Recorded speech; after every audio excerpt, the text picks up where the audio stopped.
Marsvin. Alt hvad der lige kommer til os, har vi selv nogle overskudsdyr her fra havene. Så bruger vi også dem til foder. Selvfølgelig så længe det ikke er syge dyr. Så de kan også nogle gange få en zebra eller en antilope, ligesom de ville have fået nede på savannen. Ude i naturen, der er det lige set alt fra en lille kæmpekrævling. Det giver ret. Men sig, når nu han ligger sådan og lover der med halen, så er det ikke fordi, han er glad for at se mig. Det er bare et tegn på, at nu skal jeg til at passe på. Og hvis I har en kat derhjemme, der også lover med halen, så er det altså heller ikke fordi, den er glad for at se jer. Så den bliver overvejet at lave noget rigtig, rigtig uartigt i hvert fald.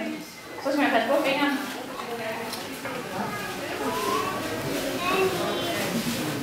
Og hun har da måske lidt dårlig mave, det gør det jo hende, der havde lavet det her hjemme også.